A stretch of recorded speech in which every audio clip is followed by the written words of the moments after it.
Banyak hewan menakutkan yang hidup jauh di balik ombak, seperti cumi-cumi vampir ini, yang hidup 914 meter di bawah permukaan laut dalam kegelapan yang nyaris sempurna. Hewan ini memiliki jubah seperti jubah vampir. Itulah sebabnya disebut cumi-cumi vampir. Jauh di dasar, ia tidak dapat menggunakan tinta untuk mempertahankan diri. Jadi hewan ini telah mengembangkan taktik yang tidak biasa. Tubuhnya memancarkan cahaya untuk menakut-nakuti predator. Jika taktik ini gagal, cumi-cumi vampir dapat membalikan tubuhnya ke dalam, menampakkan duri-duri kecil. Jika kamu menerjemahkan nama ilmiahnya, Vampirotutis invernalis, secara harfiah, itu berarti cumi-cumi vampir dari neraka. Meskipun penampilannya menakutkan, cumi-cumi ini adalah hewan laut yang tidak berbahaya. Makhluk tadi tidak berasal dari luar angkasa, tapi objek yang satu ini pasti berasal dari luar angkasa. Sebelum Elon Musk menemukan cara untuk menggunakan kembali roket, NASA hanya membuang roket-roket yang sudah tua setelah meluncurkan astronot ke luar angkasa, sebagian besar di lautan atau padang pasir. Pada tahun 2012, Jeff Bezos meluncurkan misi untuk menemukan roket Apollo 11. Mereka menemukannya dengan menggunakan sonar, tapi kondisinya sangat buruk. Roket tersebut berada di dasar lautan, tidak jauh dari lokasi yang diperkirakan. Mereka berhasil menyelamatkan mesin dan merekonstruksi 2 di antaranya. Kota hilang paling terkenal adalah Atlantis, tapi sayangnya kita masih belum menemukannya. Namun, Heraklion juga hanya sebuah mitos sampai seorang pilot Inggris melihat sesuatu yang tampak seperti kota saat terbang di atas laut Mediterania. Dia melaporkannya dan 60 tahun kemudian sekelompok penyelam pergi ke sana. Mereka terkejut ketika menemukan sebuah kota di bawah air. Kota itu syarat dengan artefak yang dapat memberitahu kita banyak hal tentang sejarah tempat itu. Sekarang, tempat ini menjadi salah satu situs arkeologi bawah laut terbaik di dunia. Dipercaya bahwa naiknya air laut menyebabkan seluruh kota tenggelam. Titanic tenggelam pada tahun 1912. Bangkai kapal tersebut diklaim secara resmi ditemukan 74 tahun kemudian. Namun pada kenyataannya, seorang nelayan menemukan Titanic 8 tahun lebih awal ketika sedang memancing di Samudra Atlantik. Dia sedang menarik jalannya ketika melihat sebuah kepala tersangkut di jaringnya. Untungnya, itu hanyalah kepala boneka. Bertahun-tahun kemudian setelah sang nelayan meninggal dunia, putranya menjual boneka tersebut kepada seorang kolektor boneka. Dia melakukan banyak penggalian dan penelitian tentang setiap orang yang memiliki mainan porselen di Titanic. Dia menemukan pemilik boneka itu. Eva Hart berada di Titanic dan membawa boneka itu bersamanya. Eva selamat dari bencana itu karena keajaiban, tapi bonekanya tidak. Hart bahkan menulis tentang boneka itu dalam jurnalnya dan setiap detailnya sangat cocok dengan mainan yang ditemukan oleh nelayan tersebut. Ikan tripod hidup jauh di dalam zona abisal, sekitar 6.096 meter di bawah permukaan. Ikan ini beradaptasi dengan kedalaman yang sangat dalam dan menggunakan sirip tripodnya untuk tetap diam di dasar laut. Makhluk ini tidak memiliki mata yang besar, tapi bahkan jika ia memiliki mata, mata ini tidak akan berguna dalam kegelapan. Sebaliknya, ikan tripod menggunakan siripnya seperti antena untuk mendeteksi gerakan apapun di dalam air. Makhluk ini tidak terlalu beruntung dalam hal kehidupan percintaannya, sehingga ia harus mengembangkan taktik unik untuk bereproduksi. Seekor ikan tripod bisa memiliki kelamin jantan dan betina. Makhluk aneh berikutnya adalah ikan kadal. Ikan ini memiliki banyak gigi setajam silet, mulut yang besar, dan mata yang sangat besar yang digunakan untuk berburu. Semua ini membuat hewan ini terlihat aneh. Ikan kadal hidup di kedalaman sekitar 3.350 meter di zona tengah malam, di mana tidak ada cahaya. Hewan aneh ini pada dasarnya memakan segala sesuatu yang bisa masuk ke dalam mulutnya, mulai dari ikan kecil hingga ikan kadal lainnya. Di sisi lain, ketika melihat ikan reptil lainnya, ikan ini mungkin akan jatuh cinta, karena menemukan pasangan di kedalaman tersebut bukanlah tugas yang mudah. Seperti ikan tripod, ikan kadal bisa menjadi jantan dan betina pada saat yang bersamaan. Saat membayangkan sebuah sungai, kita pasti membayangkannya di daratan. Namun alam tidak dapat diprediksi, dan ternyata ada sebuah sungai yang mengalir di bawah lautan di California. Sungai ini mengalir pada kedalaman sekitar 3 km. Sungai ini memiliki semua yang dimiliki oleh sungai biasa: batang kayu yang tenggelam, batang pohon, dan bebatuan. Dan terlepas dari keunikannya, sungai ini bukanlah satu-satunya sungai di dunia. Ada juga sungai bawah laut di Amazon dan Greenland. Makhluk yang menakutkan ditemukan di dekat pantai Angola oleh kendaraan yang beroperasi dari jarak jauh. Makhluk itu terlihat tidak memiliki kepala atau tubuh. Makhluk itu berada di kedalaman sekitar 1325 meter di bawah permukaan. Setelah melakukan penelitian, para ilmuwan menyimpulkan bahwa benda itu bukanlah sesuatu yang ada di dalam fiksi ilmiah. Itu hanyalah sekelompok Siphonophores yang saling menempel. Pada tahun 2015, seorang pria sedang menyelam di Caesarea, dan sesuatu yang berkilau menarik perhatiannya. Dia mengulurkan tangan, mengambilnya dan menyadari bahwa itu adalah koin emas. Setelah itu, dia memeriksa dasar laut dan menemukan lebih banyak lagi koin emas. Dia melaporkan kejadian tersebut kepada pihak berwenang setempat, dan mereka menyimpulkan bahwa dia telah menemukan harta karun Arab. Koin-koin itu terbuat dari emas padat 24 karat dan berusia beberapa ribu tahun. Namun karena kadar garam dan suhu yang sempurna, koin-koin itu tampak masih baru. Koin-koin itu berasal dari sebuah kapal yang membawa kargo.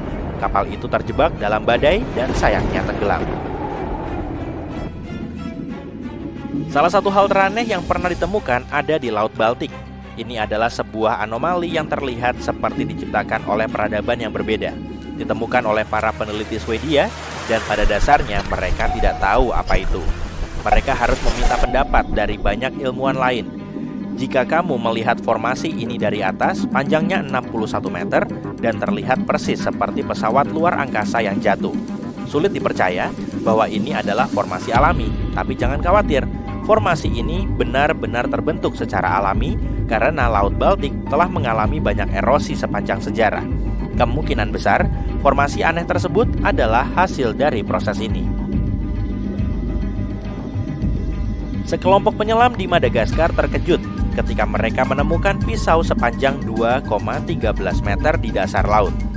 Spekulasi pun segera bermunculan dan banyak yang mengatakan bahwa pisau tersebut berasal dari raksasa yang pernah bertarung melawan Megalodon dan hidup di bumi ribuan tahun yang lalu.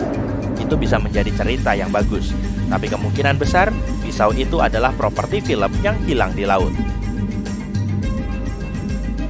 Salah satu hewan paling aneh di lautan adalah hiu berjumbai.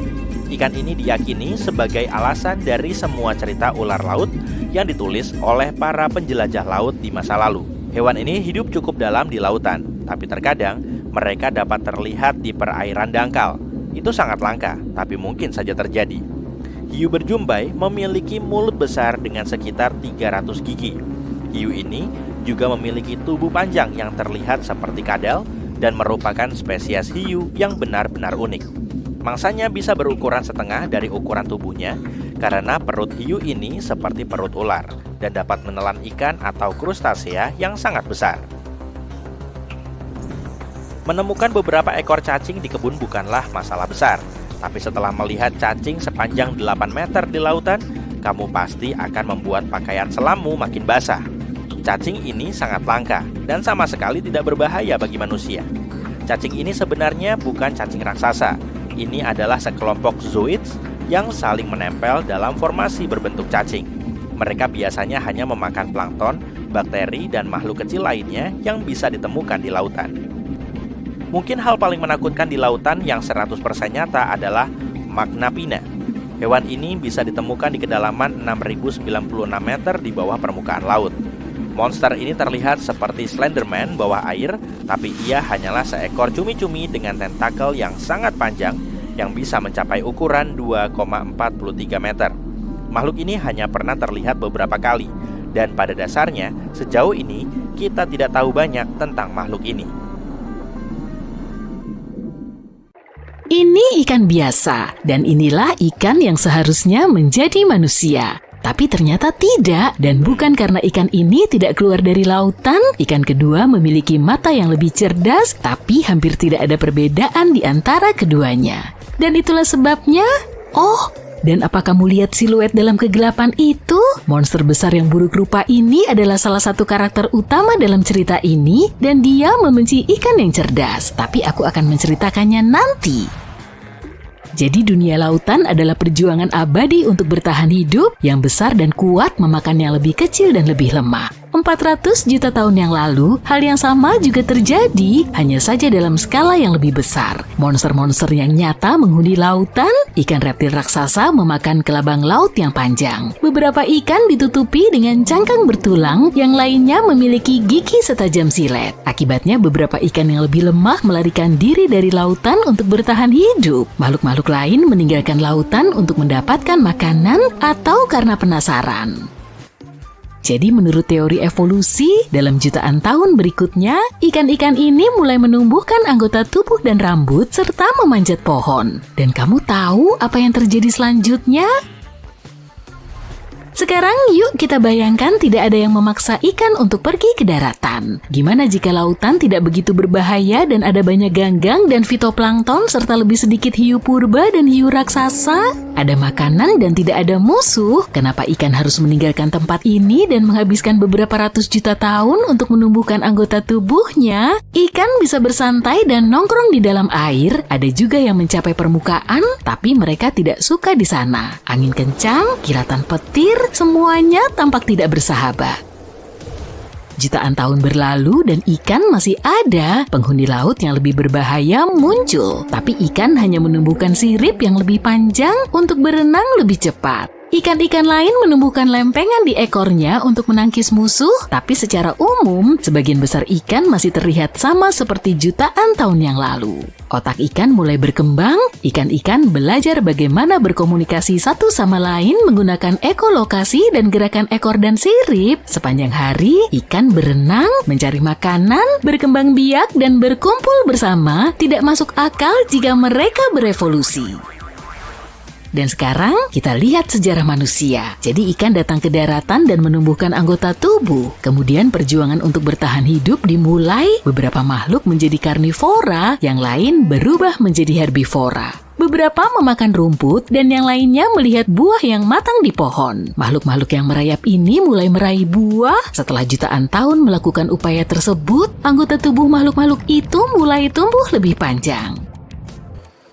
Mereka berdiri dengan kaki belakang dan akhirnya menjadi tegak. Hewan purba ini, nenek moyang primata, belajar memanjat pohon untuk mendapatkan lebih banyak buah. Kemudian beberapa dari mereka mulai menggunakan batu untuk memecahkan kulit kacang. Yang lain mulai melempar tongkat ke dahan untuk merobohkan apel purba. Semakin banyak hewan-hewan ini berinteraksi dengan lingkungan, semakin berkembang pula otaknya.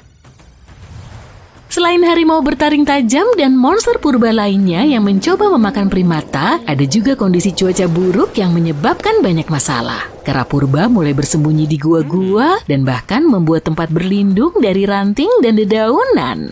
Kemudian seseorang secara tidak sengaja menyalakan api dan hal itu mengubah aturan mainnya. Koneksi neuron baru terbuka di otak dan hal ini mengarah pada pemikiran abstrak. Orang-orang membuat api unggun di gua-gua dan menyaksikan api membuat bayangan di dinding. Gambar-gambar mulai terbentuk di kepala mereka. Nenek moyang manusia mulai membuat gambar, selangkah demi selangkah, selama jutaan tahun mereka berevolusi menjadi Homo sapiens. Tentu saja tidak ada yang tahu persis bagaimana prosesnya, tapi yuk kita asumsikan bahwa evolusi berjalan seperti ini, perjuangan untuk bertahan hidup membentuk otak manusia. Dan sekarang kita kembali ke lautan tempat ikan berenang. Mereka bisa bergerak dari satu sisi ke sisi lain, ke atas, ke bawah, dan mereka tidak perlu menjangkau dahan dan buah. Makanan mengambang di mana-mana di sekitar mereka. Ikan berdarah dingin, jadi mereka tidak membeku. Mereka tidak perlu bersembunyi dari hujan atau apapun, jadi mereka tidak perlu membangun atap dan tempat berlindung serta menyalakan api. Namun tetap saja ada sesuatu yang berubah dalam pikiran mereka. Ikan sering berenang ke permukaan untuk melihat cahaya terang dari matahari. Melalui air yang jernih, mereka melihat langit berbintang dan bulan yang terang. Dan tentu saja gambar-gambar ini membentuk koneksi saraf baru dalam otak mereka. Ikan memiliki rasa ingin tahu dan mereka berpikir tentang bagaimana menjelajahi daratan. Sistem pernapasan berbasis insang mereka tidak memungkinkan mereka untuk berada di luar air untuk waktu yang lama. Ikan mulai merenung selama ratusan ribu tahun evolusi. Mereka belajar untuk berkomunikasi satu sama lain dan mulai memahami bagaimana siklus kehidupan di lautan bekerja. Beberapa ikan membentuk koloni besar dan membangun rumah di dalam terumbu karang, tapi rumah-rumah ini terlihat seperti sarang semut besar, bukan seperti bangunan. Ikan tinggal di sana untuk bersembunyi dari musuh dan beristirahat. Selain itu, ikan juga bertemu dengan musuh lainnya, yaitu burung. Burung camar dan pelikan menangkap makan siang ketika ikan naik ke permukaan. Ikan-ikan kecil memutuskan untuk tidak berenang di sana dan membuat undang-undang yang melarang mereka mendekati permukaan. Munculnya undang-undang yang tak terucapkan ini membentuk masyarakat. Beberapa ikan berlatih untuk menangkis burung camar. Ikan-ikan memegang batu tajam, potongan karang, atau kerang di giginya. Dan ketika burung camar menangkap mereka, ikan-ikan ini memukul kaki burung-burung itu dengan karang. Selain itu, ikan juga bisa menangkap musuh bersayap mereka. Ketika burung camar menyelam di bawah air, ikan-ikan menyerangnya dari semua sisi. Mereka melakukan ini untuk mempelajari tubuh burung camar dan memahami bagaimana burung ini bisa terbang dan bernapas di permukaan. Ikan menjadi makhluk yang bijaksana seperti lumba-lumba yang sangat berkembang. Mereka memahami lebih banyak dan lebih banyak lagi tentang planet ini, tapi tidak berusaha keras untuk keluar dari air karena memang gak perlu. Tapi kemudian mereka menemukan sesuatu yang menyeramkan. Ikan-ikan berenang ke arah pantai dan melihat makhluk botak besar tanpa sisik dengan kulit, lengan, dan kaki yang halus menyelam ke dalam air. Ikan-ikan berenang mendekat untuk mengenal mereka, tapi makhluk-makhluk ini menangkap mereka dengan tangan berselaput. Sekarang ikan memiliki musuh lain yang lebih berbahaya. Manusia laut. Mereka cerdas, kejam, dan kuat. Untuk memahami makhluk-makhluk ini, kita kembali ke dunia nyata dan melihat anjing laut, lumba-lumba, paus, dan walrus. Semua hewan ini adalah mamalia, yang berarti darah hangat mengalir dalam tubuhnya. Tapi kenapa mereka begitu berbeda dari ikan ya? Anjing laut dan singa laut memiliki nenek moyang yang sama dengan anjing. Manatee dan gajah memiliki asal-usul yang sama. Paus dan lumba-lumba adalah versi laut dari kuda Nil dan hewan bertapak. Ratusan juta tahun yang lalu, nenek moyang semua mamalia ini adalah ikan berdarah dingin. Mereka keluar dari lautan dan mulai menjelajahi daratan. Tubuh mereka mulai berubah, suhu darah mereka meningkat, tapi beberapa hewan ini memutuskan untuk tidak pergi jauh dari air. Yang meninggalkan lautan menjadi anjing, beruang, dan gajah. Lalu yang tinggal dekat dengan samudra dan laut menjadi mamalia yang beradaptasi dengan air. Mereka tidak menjelajahi daratan karena berbagai alasan. Beberapa hewan bersembunyi di dalam air dari musuh di darat. Mungkin sebagian tidak bisa menghabiskan waktu lama di bawah terik matahari. Mereka berubah menjadi hewan dengan sirip. Mereka tidak memiliki insang, tapi dapat menahan napas di bawah air selama beberapa menit.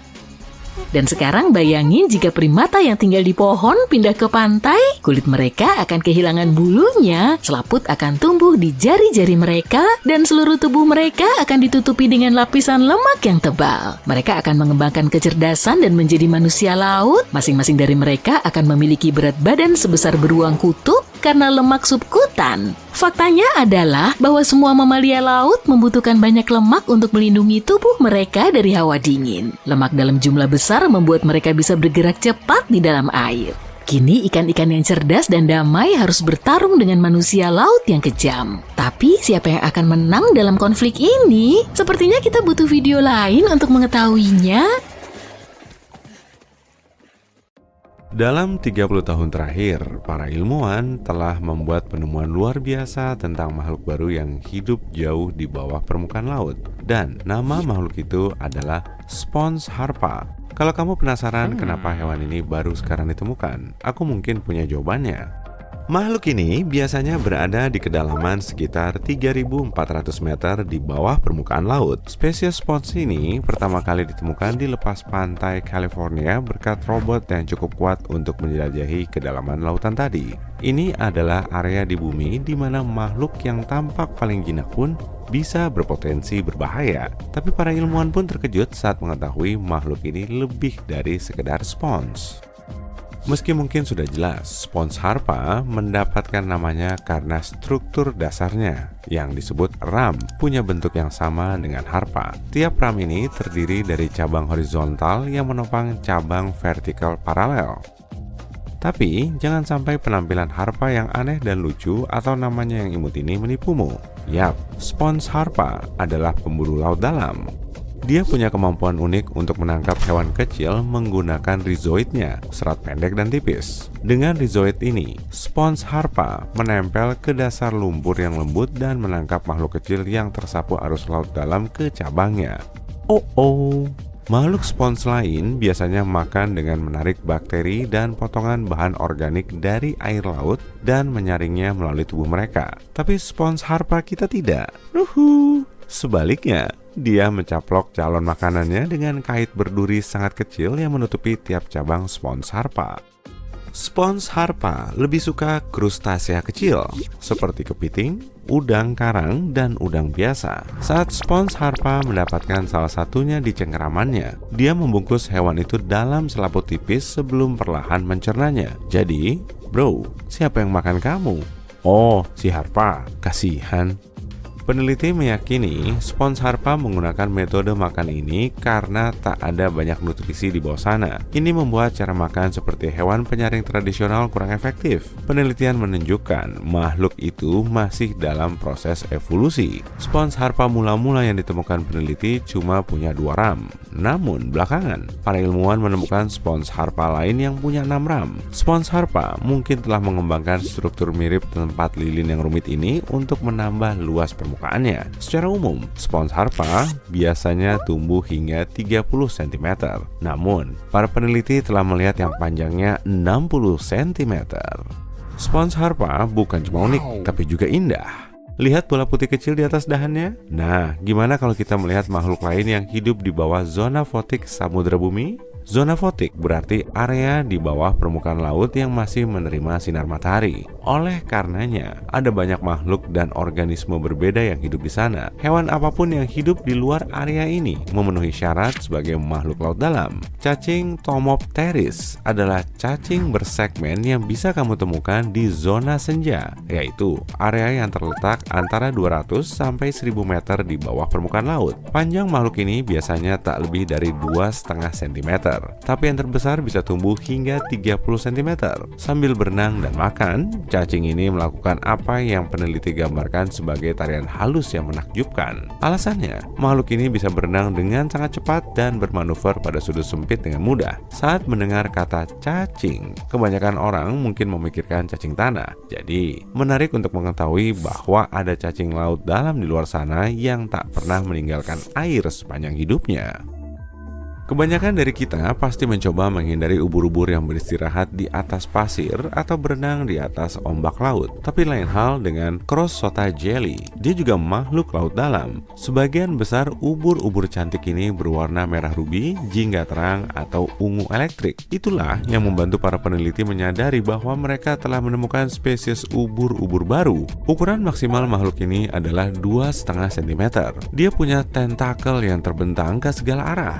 Kalau kamu mendekati ubur-ubur ini, dia bakal menarik semua tentakel ini ke arah tubuhnya sebelum berenang menjauh dengan cepat untuk menghindari bahaya. Yap, kamu yang berbahaya.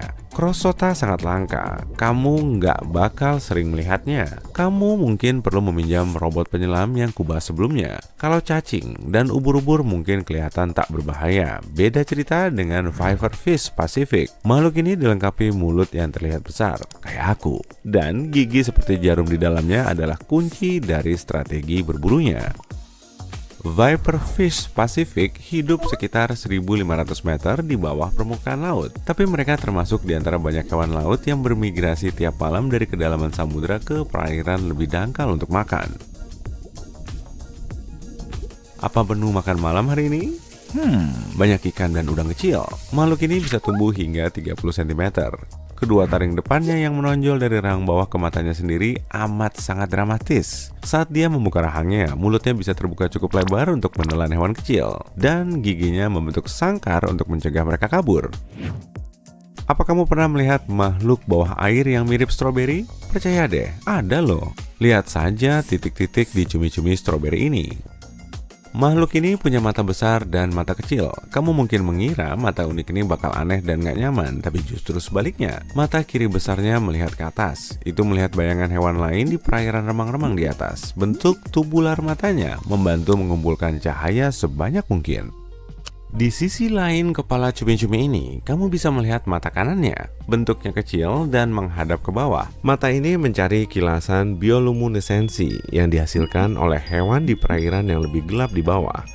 Nah, bioluminesensi berarti produksi dan emisi cahaya yang dihasilkan organisme hidup. Oh ya, cumi-cumi punya julukan, tapi bukan cumimi, tapi itu imut sih. Dia dikenal sebagai cumi-cumi juling. Nama ini diberikan karena perbedaan ukuran yang mencolok antara kedua matanya. Kayaknya mendingan cumimi deh. Karena cahaya tak mencapai laut dalam, tubuh cumi-cumi stroberi terlihat hitam. Ini membantunya bersembunyi dari musuh seperti hiu dan lumba-lumba. Secara umum, cumi-cumi stroberi tumbuh sepanjang 13 cm. Dia biasanya hidup sekitar 915 meter di bawah permukaan laut, tapi berenang ke perairan lebih dangkal pada malam hari. Bintang bulu adalah makhluk laut tak bertulang punggung, tapi punya lengan mirip bulu yang menyebar dari tengah tubuhnya. Makhluk ini pertama kali muncul sekitar 200 juta tahun lalu. Berkerabat dengan bintang laut, mereka terlihat mirip bunga. Tapi kalau kamu mendekatinya, dia bakal berenang menjauh. Tapi tak semua bintang bulu bisa berenang. Banyak spesies cuma bisa merangkak di dasar laut, seperti beberapa makhluk laut dalam lainnya yang sudah kita kenal. Bintang bulu bisa beradaptasi dengan lingkungannya. Dia punya kemampuan menyeramkan untuk melepaskan lengannya, sama seperti beberapa jenis kadal yang bisa melepaskan ekornya. Ini juga membantu mereka kabur dari musuh mereka. Bintang bulu hidup di seluruh dunia, dari Khatulistiwa hingga kutub, dari perairan dangkal di atas terumbu karang hingga laut dalam. Nah, mengingat kita sedang melihat-lihat banyak makhluk misterius, nama yang satu ini yang paling pas. Cumi-cumi vampir yang cepat wajib menjadi simbol resmi kehidupan di laut dalam. Hewan ini punya tubuh merah tua, mata biru besar, dan jaring mirip jubah yang terbentang di antara kedelapan lengannya. Fitur ini plus namanya mungkin menunjukkan bahwa makhluk ini adalah pemburu yang menakutkan. Kenyataannya, cumi-cumi vampir adalah makhluk yang bertubuh lunak dan pemalu dengan ukuran, bentuk, dan warna bola football. Panjangnya kira-kira 30 cm dan hidup 915 meter di bawah ombak. Hampir tak ada oksigen di sana, tapi predatornya juga relatif sedikit. Phew, aku harus istirahat dari topik yang satu ini. Kita masih belum bisa menemukan sumber sinyal misterius yang diterima sejak tahun 2018. Sinyal ini kita terima setiap 22 menit dan tidak ada yang bisa menjelaskannya. Beberapa ilmuwan bahkan percaya sinyal tersebut berasal dari peradaban lain yang belum pernah kita temui.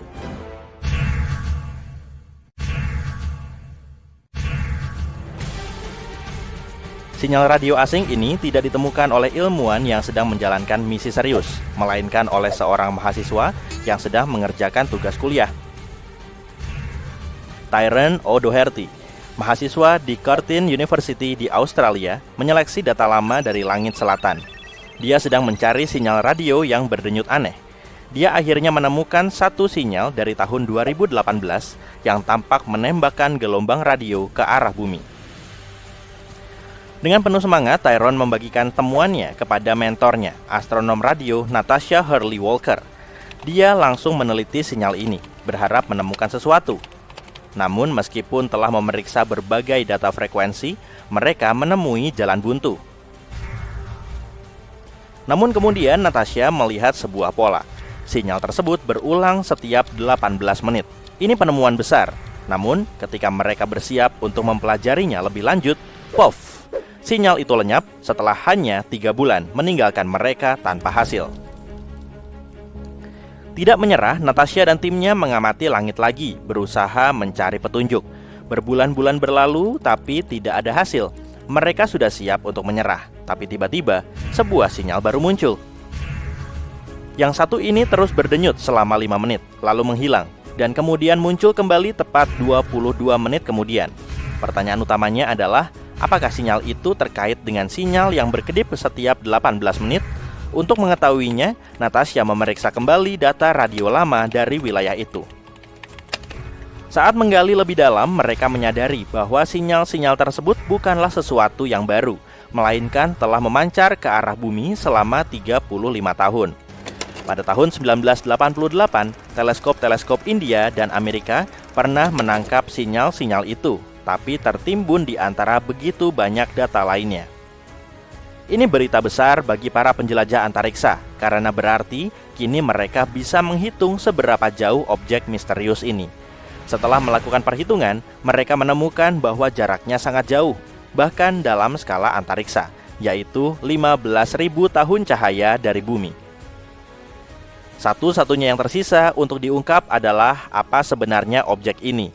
Walker dan timnya mulai membandingkannya dengan semua objek pemancar sinyal radio yang diketahui di luar sana. Namun sumbernya masih menjadi misteri. Sinyal-sinyal itu masih muncul setiap 22 menit di layar NASA dan selalu diakhiri dengan pesan "Match not found" yang membuat frustasi. Para ilmuwan menyebutnya J18390. Beberapa menduga sinyal tersebut berasal dari makhluk ekstraterestrial. Mungkin itu adalah sinyal yang ditunggu-tunggu oleh SETI atau Search for Extraterrestrial Intelligence. Proyek ini telah berjalan selama lebih dari 50 tahun, mencoba menemukan bukti kehidupan di luar bumi. Mereka juga memindai langit untuk mencari gelombang radio, denyut laser, dan sinyal-sinyal misterius lainnya. Jadi, mungkin ini cara bagi makhluk luar angkasa untuk memberitahu lokasi mereka. Meskipun ide tersebut terdengar menarik, kita perlu berhati-hati dalam mengambil kesimpulan. Pertama, kita tidak memiliki bukti yang kuat. Sebelum ada bukti konkret, itu hanyalah spekulasi. Selain itu, ada penjelasan lain yang lebih masuk akal. Kemungkinan besar itu berasal dari fenomena alam dan ada beberapa teori untuk menjelaskannya. Yang pertama adalah teori pulsar. Bayangkan sebuah bintang sangat besar di luar angkasa, jauh lebih besar dibanding matahari. Terkadang bintang-bintang besar ini mengakhiri perjalanan hidupnya dalam peristiwa spektakuler yang disebut supernova. Ketika hal ini terjadi, inti bintang akan runtuh dan menjadi sangat padat, seakan-akan sedang memadatkan seluruh isi bintang ke dalam ruang yang sangat kecil. Inti yang sangat padat dan kecil itu disebut bintang neutron. Sebagian dari bintang-bintang neutron ini sangat istimewa. Kita menyebutnya pulsar. Dinamai demikian karena tampak berdenyut dengan energi, seperti mercusuar angkasa. Pulsar-pulsar ini memiliki medan magnet yang sangat kuat, jauh lebih kuat daripada yang ada di bumi. Mereka seperti magnet yang sangat besar di antariksa. Karena itu, pulsar memancarkan energi. Pulsar juga berputar sangat cepat, sehingga pancaran energi ini tampak berdenyut saat berputar. Nah, sinyal aneh yang terdeteksi tadi tampaknya memiliki kemiripan dengan pulsar, tapi tidak sepenuhnya. Pulsar biasanya memiliki umur yang bisa diprediksi dan melambat seiring waktu, dan akhirnya berhenti memancarkan sinyal radio. Sebaliknya, sinyal misterius yang ditemukan ini cukup awet dan berkedip lebih lama dari pulsar biasanya. Oke, mungkin ini bukan pulsar biasa, atau malah sama sekali bukan pulsar. Lalu ada juga teori magnetar. Magnetar adalah tipe lain dari bintang neutron. Magnetar seperti pulsar versi super, dengan medan magnet yang lebih kuat dan periode denyut yang lebih lama. Mungkin inilah yang menyebabkan sinyal tadi sangat kuat. Namun ketika mengkategorikan data, sinyal tersebut ternyata juga tidak cocok dengan getaran magnetar. Magnetar tidak hanya memancarkan gelombang radio, tapi juga sinar X yang sangat kuat karena sangat energetik. Sedangkan sinyal yang kita terima hanya memancarkan gelombang radio. Jadi, itu bukan pulsar maupun magnetar. Perilaku sinyal itu sangat aneh dan menunjukkan sumber yang tidak alami. Artinya, mungkin ada sesuatu di alam semesta yang belum dijelajahi sepenuhnya oleh para ilmuwan. Dan ada sebuah objek ruang angkasa yang belum banyak kita ketahui. Teori terakhir adalah apa yang disebut pulsar katai. Banyak sekali istilahnya, aku sampai pusing. Pulsar katai seperti bintang yang berkedip-kedip dengan kilatan cahaya, mirip seperti pulsar, tapi butuh waktu lebih lama untuk setiap kedipan. Biasanya katai putih merupakan sisa-sisa bintang yang lebih kecil. Katai putih tidak berkedip, karena medan magnetnya tidak sekuat pulsar. Tapi ketika katai putih menjadi sangat besar, hampir sama dengan massa matahari, ia akan menjadi sangat padat dan mulai berdenyut dengan medan magnet yang kuat, seperti halnya pulsar. Katai putih memiliki keunikan yang menarik, yaitu terdiri dari elektron, bukan neutron seperti pulsar. Ketika elektron-elektron bermuatan ini mulai terpapar medan magnet, mereka akan memancarkan kilatan cahaya secara periodik yang terjadi setiap 100 sampai 1000 detik. Seperti yang kamu ingat, sinyal tadi berdenyut tiap 22 menit atau 1320 detik. Sedikit lebih lama dari pulsar katai putih pada umumnya, tapi lebih mendekati kebenaran. Sejauh ini penjelasan ini yang paling masuk akal. Tapi teori ini pun belum sepenuhnya terkonfirmasi. Kondisi ini menunjukkan betapa banyak hal di alam semesta yang masih belum kita tahu. Kita ambil contoh, semburan radio cepat atau FRB. Ini jenis sinyal misterius lainnya yang pernah terdeteksi. FRB layaknya semburan energi yang cepat dan intens dalam bentuk gelombang radio. Energi yang dimilikinya sangat besar. FRB begitu kuat sehingga kadang bisa lebih terang dari seluruh galaksi. Bayangkan ini, energi yang dilepaskan FRB selama beberapa milidetik setara dengan yang dilepaskan matahari dalam 3 hari penuh. Semburan ini terjadi di seluruh langit dengan frekuensi yang sangat besar, meskipun beberapa telah terdeteksi memiliki frekuensi lebih rendah. Setiap hari, kita menangkap sekitar 10.000 FRB secara acak di langit. Beberapa di antaranya berulang, tapi sebagian besar terjadi sekali lalu menghilang selamanya. Sayangnya, sebagian besar hanya berlangsung sepersekian detik, dan saat energinya sampai ke kita, energi aslinya sudah 1000 kali lebih lemah dibanding sinyal ponsel dari bulan. Inilah sebabnya meskipun sangat terang, masih banyak yang belum kita pahami tentang FRB. Kita masih berusaha mencari tahu apa yang menyebabkan terjadinya FRB. Bisa jadi FRB berasal dari sumber yang berbeda, seperti magnetar tadi, bintang yang bertabrakan, atau bahkan bergabungnya galaksi atau katai putih. Saat semburan ini melintasi antariksa, mereka mengambil informasi tentang lingkungan kosmik yang dilaluinya, seperti awan gas antar bintang. Namun sangat tidak mungkin bahwa FRB adalah pesan dari makhluk luar angkasa. Bukan hanya karena ada ribuan semburan setiap harinya di seluruh penjuru langit, tapi juga karena kita tahu sumber semburan ini pasti sangat energetik. Tetangga kita harus memiliki peralatan yang lebih kuat dari seluruh galaksi untuk itu. Tapi intinya, meskipun semua sinyal ini sangat menarik, masih banyak yang harus dipelajari tentangnya. Natal, musimnya cahaya, juga memiliki sisi gelap. Legenda mengatakan bahwa malam Natal adalah waktu bagi roh-roh untuk berjalan-jalan di bumi. Hari ini, kita akan melihat monster yang menakutkan, entitas misterius, dan banyak lagi. Yulats yang berasal dari Islandia merupakan tradisi Natal yang unik.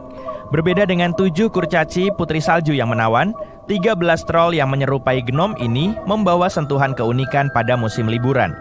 Yulats pertama kali memulai debut sastra mereka dalam sebuah puisi abad ke-17. Anak-anak yang ceria ini, masing-masing dengan nama dan kemampuan uniknya, menaburkan sentuhan kenakalan selama 13 hari menjelang perayaan Natal yang megah. Rumah mereka yang nyaman terletak di dalam gua gunung, tempat mereka tinggal bersama orang tua mereka yang menarik. Ayah dari klan ini adalah seorang ahli bersantai dan lebih suka duduk-duduk di dalam gua. Ibu mereka adalah seorang raksasa wanita dengan keinginan yang tidak biasa untuk berpetualang. Dia mencari anak-anak nakal untuk bergabung dengannya menyiapkan rebusan.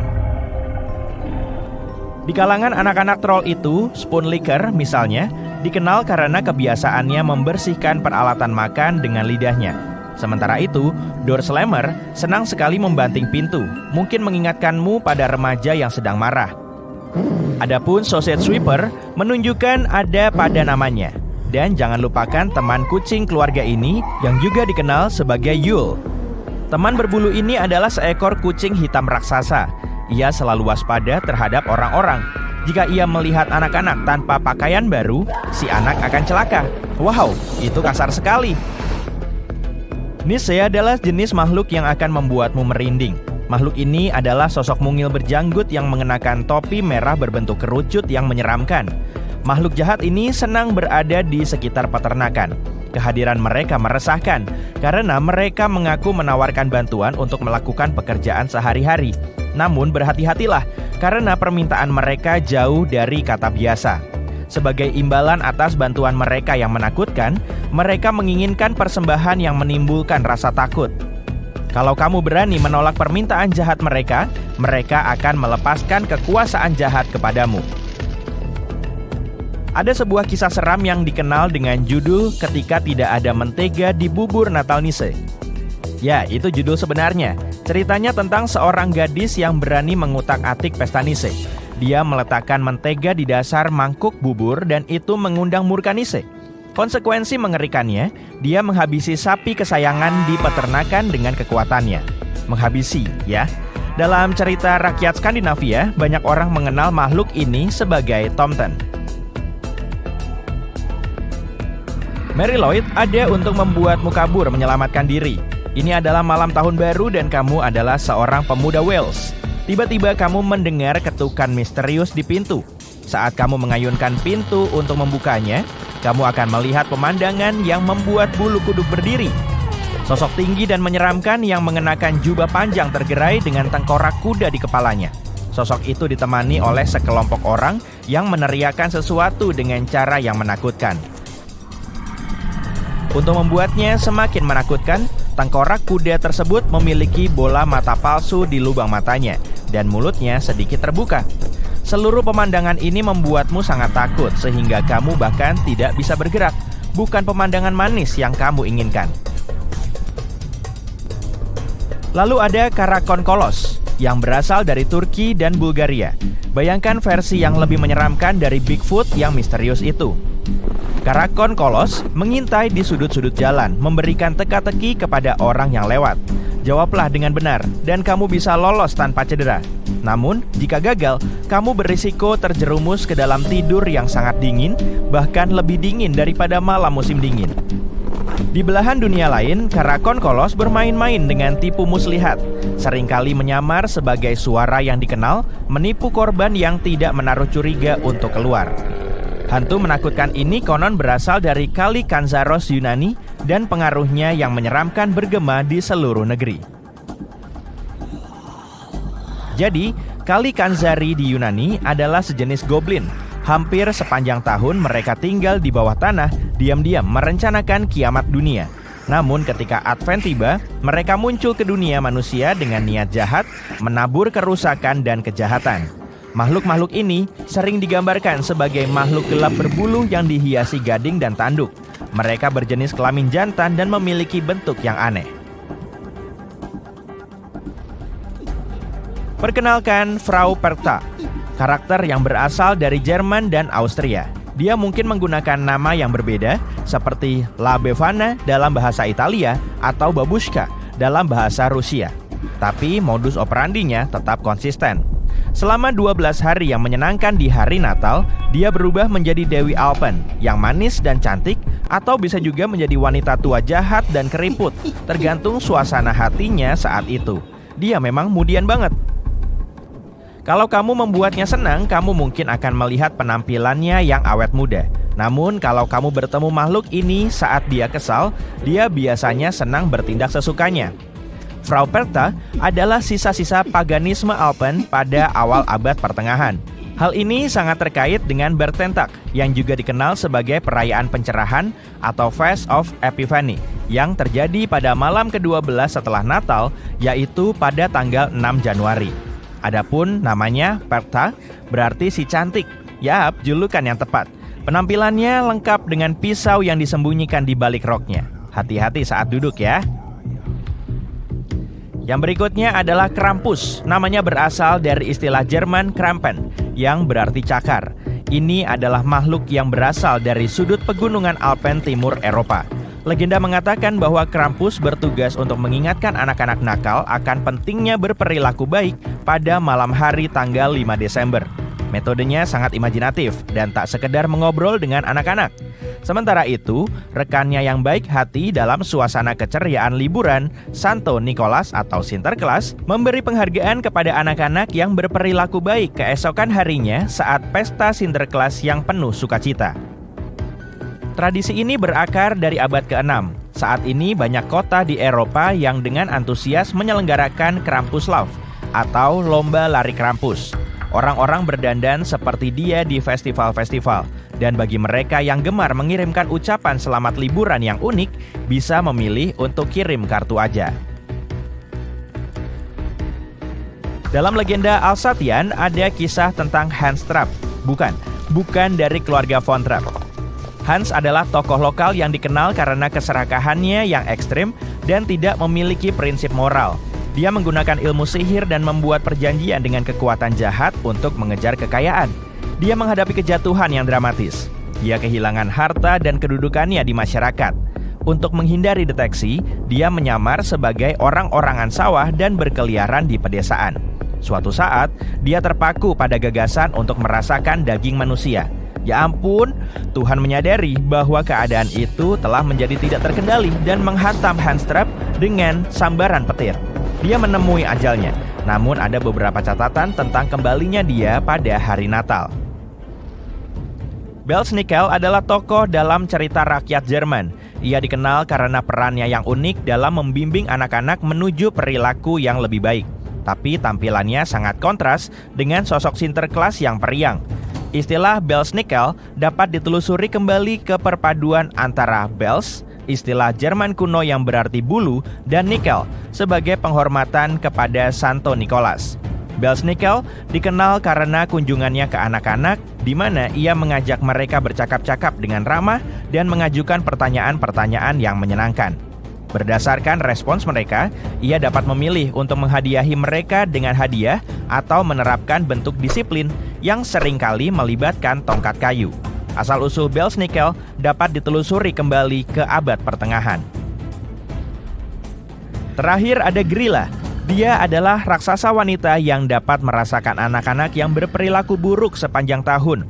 Dia menyimpan catatan tentang anak-anak tersebut dan menjadikannya sebagai makanan ringan selama waktu Natal. Tunggu, bukankah kita sudah menyebutkannya tadi? Kalau kamu merasakan yang sama, berarti kamu adalah sobat sisi terang yang penuh perhatian dan setia. Kami memang sudah menyebutnya tadi. Dia adalah ibu dari Yulats. Ingat keluarga ramai yang punya kucing hitam? Pierre Fouettard, atau seorang tukang jagal. Dia dikenal karena keterlibatannya dalam kasus penculikan dan perampokan yang berujung pada nasib tragis anak-anak. Santo Nikolas membongkar tindakannya yang mengerikan dan secara ajaib menghidupkan kembali anak-anak tersebut. Sebagai ganjarannya, Pierre Fouettard dijatuhi hukuman seumur hidup untuk menemani Santo Nikolas dan mengatur anak-anak yang bandel. Terima kasih ya, tapi kurasa aku akan tetap memilih Sinterklas aja. Oh, dan rusa kutubnya juga.